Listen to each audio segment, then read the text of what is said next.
Good morning, everyone. Thank you. Okay. Thank you.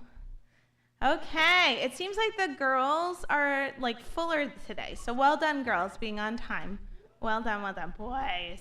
Okay, everyone, put away your phones. Put away your backup phones. Put away your, what do you call them? Computers, headphones, all of it. Put it away. Shh. Okay. Good morning, good morning. Did everyone have a good weekend? Yes. I know you guys missed us. We missed you. Okay. Today is November 3rd. November 4th? 3rd. Right? We're already in November. Okay? November goes quick. Okay? So keep that in mind. It's November and then a couple of weeks in December and then the second quarter is all done. So keep that in mind. You don't have a lot of time in the second quarter. Also, seniors, you're about to hit your last semester. Okay? Very important. Keep that in mind. Colleges want your full senior year transcript. Okay? So it's not a time to kind of get senioritis and goof off. You really need to complete this year well. Okay? So it is November. Trying to put that into perspective. Okay, so today we have a wonderful speaker who is going to talk to us about a very important topic that I think we know about, but we don't think about, okay? Because sometimes it really doesn't touch our lives that we're aware of. So he's going to sort of talk about this and try to bring us into reality from a kind of a very serious topic. So we're going to welcome up Mr. Miyazaki today, and he's going to talk to us about cyber safety. Give him a hand.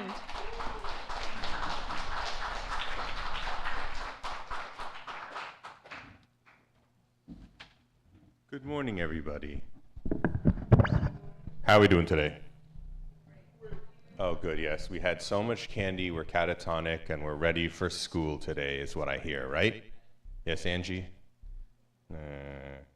Close to that, yes. Yes, okay. How many of you guys hit up the full-size candy bar houses and rocked out? Oh, only one person? Wow, okay. You all need to learn better time management, is what I'm seeing.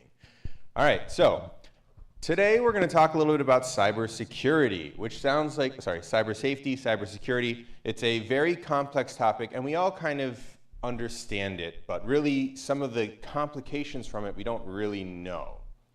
All right, so I wanted to talk a little bit, right? First thing that you want to be aware of is oversharing. Does anybody know what oversharing is?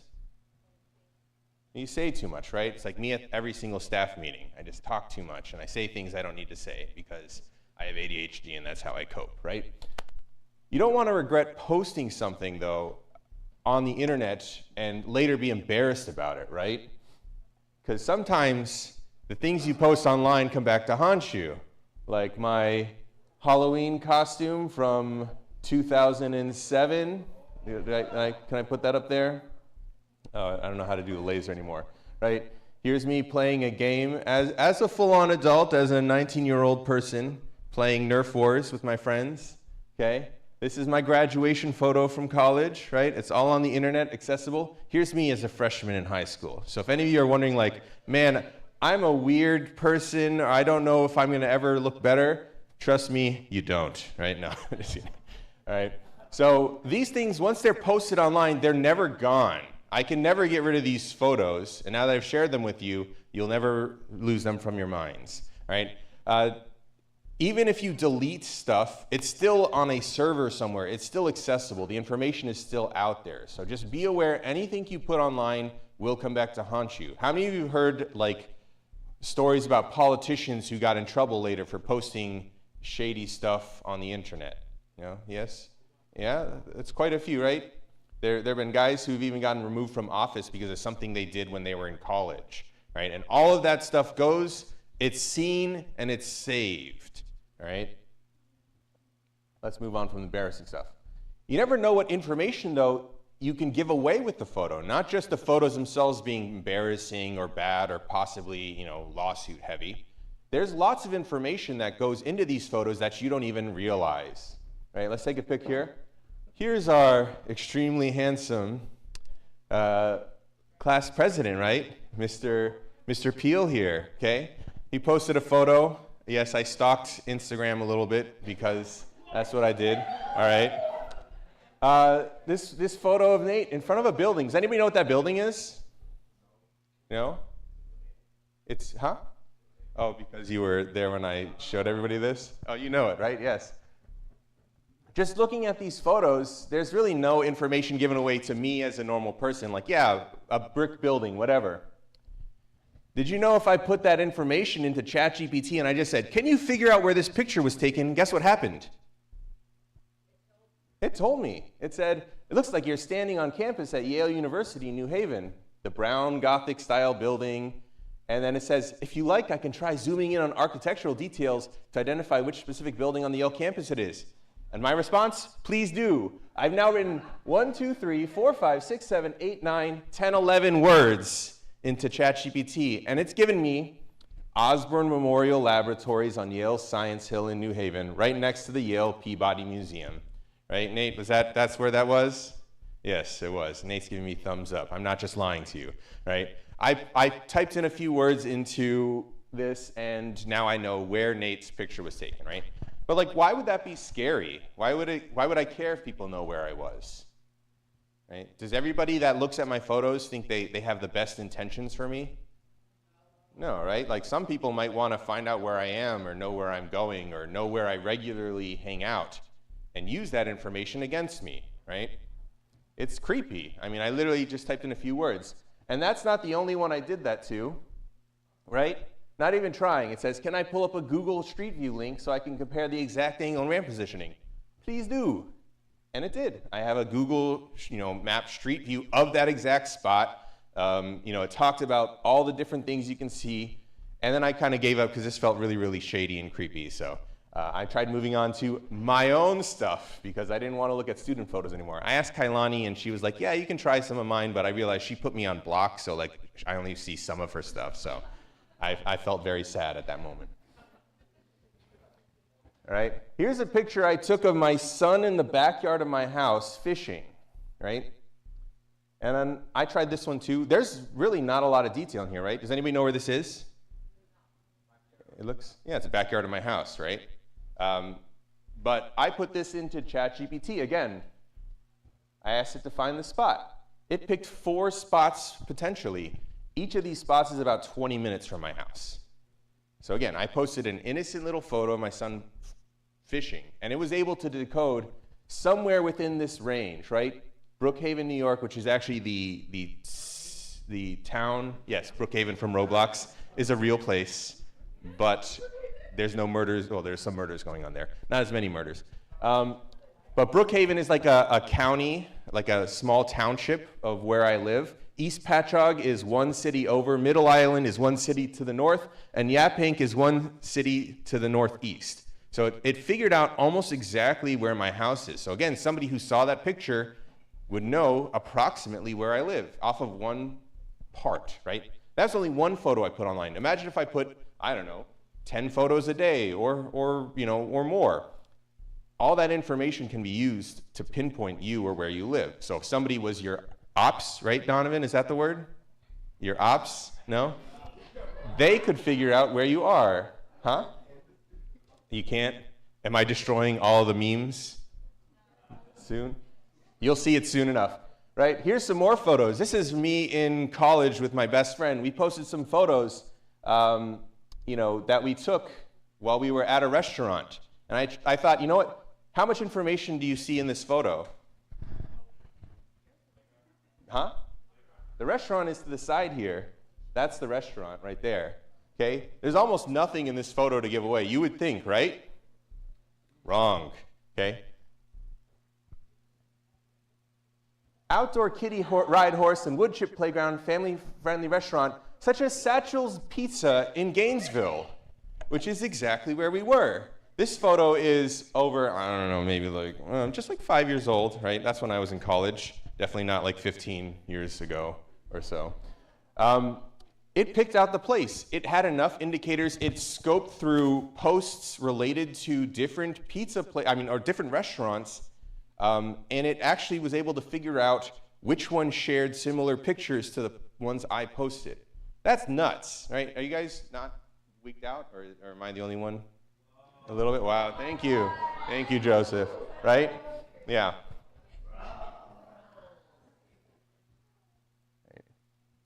So not only do photos contain clues about, where you're at, they also contain things called metadata, right? Every time you take a photo, it actually encodes a little bit of information into the photo so that they can recognize where that photo was taken, what time it was taken, the kind of phone that you use or whatever device you use to take it. So they also use this information in criminal proceedings. Let's say somebody happened to take a photo and says, hey, hanging out tonight, looting, and then they take a picture. They can use the metadata from that picture to determine who you are, where you are, and all that stuff. They also contain clues and patterns, right? If I post a lot of photos at restaurants, yes, question in the back? Yes, it can, which is what I wanted to talk about. Turn off your location data in your photos. So this side is, anybody know which kind of phone this one is? Yes, and which one is this one? There you go, yes, Samsung Android. All right.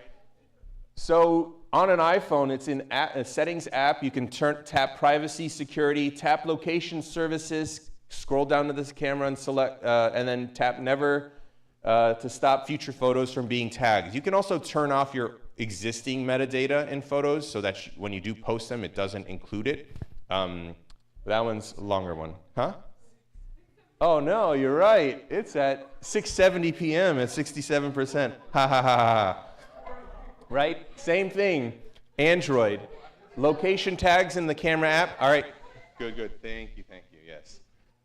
Turn off location tags in the camera app. Open it. Tap the settings icon. And then location tags, save location, or location data, toggle to off. So you just want to make sure your future photos don't include that information. Just turn it off now. If you're not sure how to do it, either ask me. You can just Google it real quick. Turn off metadata. Or turn off location settings in your phone. I just recommend doing that as a default because who wants to know more information about where you're posting your pictures? Right?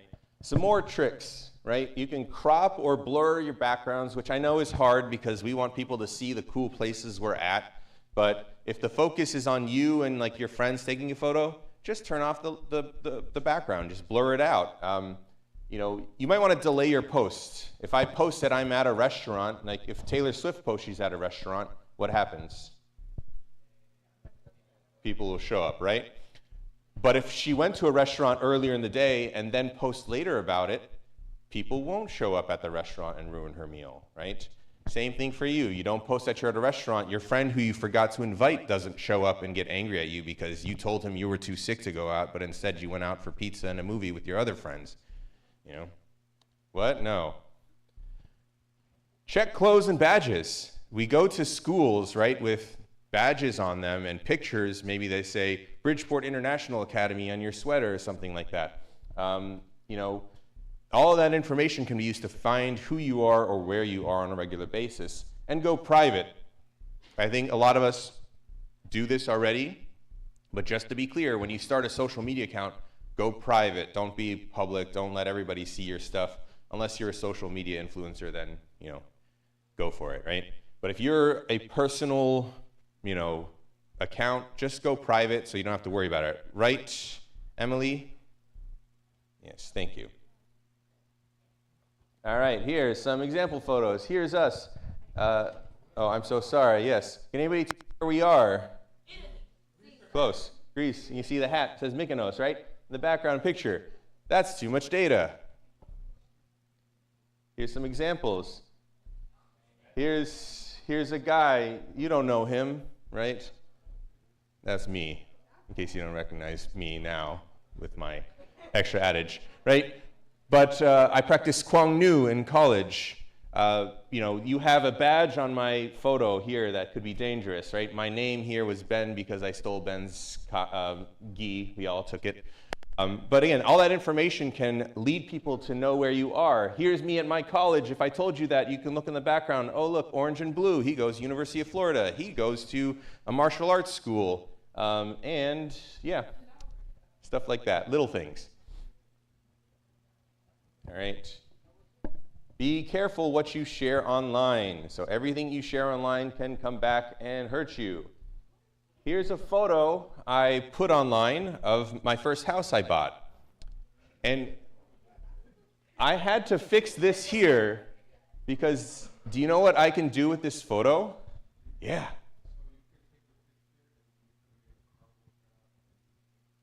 Yeah, you can. You can actually make a copy of a key from a picture. I didn't know this, so I actually got doxxed. I posted this on Reddit, and somebody saw it and said, hey, judging by the climate, I posted some other photos, like the background, I posted the yard out back. What was I thinking? I was like, all right, I'm a millennial, I'm under 30, and I bought a house. Congratulations, me. And then I had like 80 responses that were like, oh, so I can see, judging from the vegetation, you live in the Northeast region. Oh, judging by the background, or the backyard that I posted, you live probably somewhere in along the coastline in this area. And then they said, oh, by the way, because of the outline of the key on your house, we can come by and stop for dinner. And I was like, oh, that's creepy. Okay, never mind. So, it doesn't mean like you bought a house. You get a new apartment, if you post a picture, you don't realize what's in the background. You might be holding your keys and somebody takes a picture of you. You can basically you can cut out, depending on how good your iPhone is, you have 10 times zoom. They can zoom in real close. They can get a picture of the teeth on your key and cut it out, and then now they have access to your home, all right, which is really creepy. And then if you've got all that other information on there, they know where you live, you're done, all right? Keep passwords and login information private. Don't share it with your friends, even if they need to get in and post stuff for you. Enable two-factor authentication, which is when you have some other device that helps protect your password and information. All right, sorry, I think I'm going long, so I'm gonna just zoom through the rest. All right, anybody have any questions about cybersecurity or safety? How'd you find that cool thing? That's Canva. Yeah. All right, well, thank you so much today, and have a good one. I'll see you around.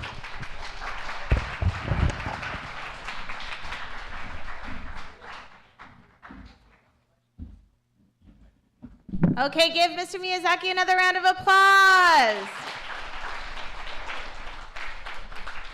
So I know we've been focusing on cyber things and social media and all of that sort of stuff, but that's the world you guys live in, okay? And believe it or not, your teachers, as we were growing up, I remember my dad bringing the first computer home.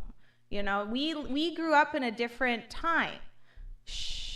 Okay, so for us, we interacted with all of this stuff in a different way. But for you guys, this is your world, okay? You're living in this world. You're growing up in this world. And sometimes, for us, we grew up with all of these, new technologies, beware kind of attitudes, right? So we're a little more leery of it.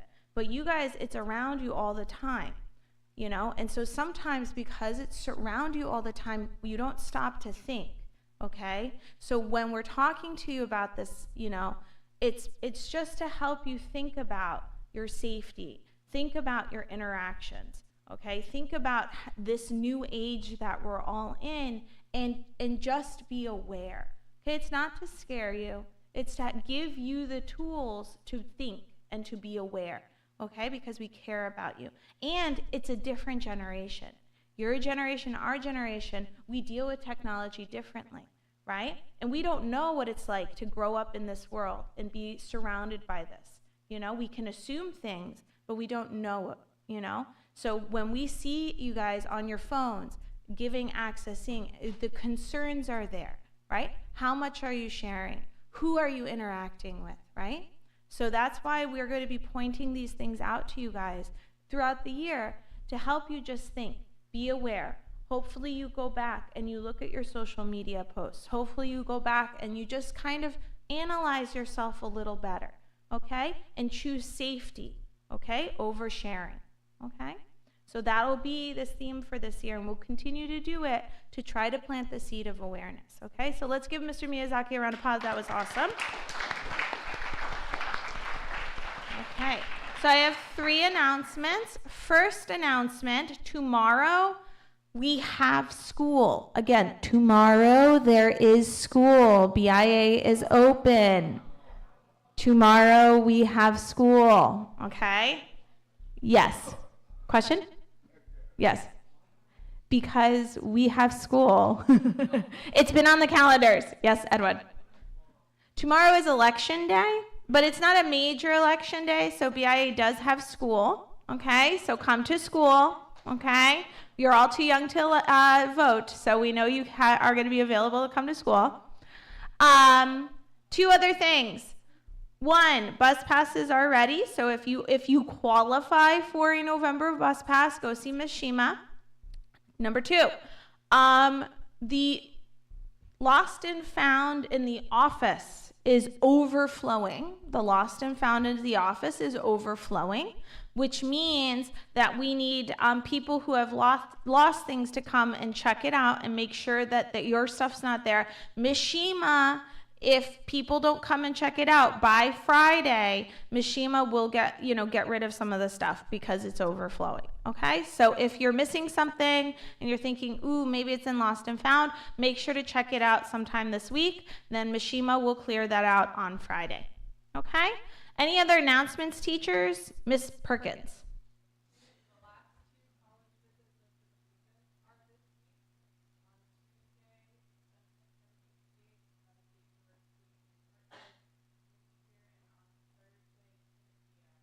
Ooh. Okay, so if you didn't hear, Ms. Perkins says that the last 2 college visits of the season will happen this week, both during a 9th period, one on Tuesday, one on Thursday. The first is a state college here in Connecticut. The second is Quinnipiac. Okay, so if you have interest in sitting in either of those, you can talk to Ms. Perkins, but you also need to talk with your teacher, 9th period teacher, if you're in a class. Your teacher can tell you, no, I'm sorry, you can't go to that because we're doing something important in class. So they always have the ability to give you that feedback as well. Okay, any other announcements? Is Friday a half day? Yes. Oh, Friday is a half day.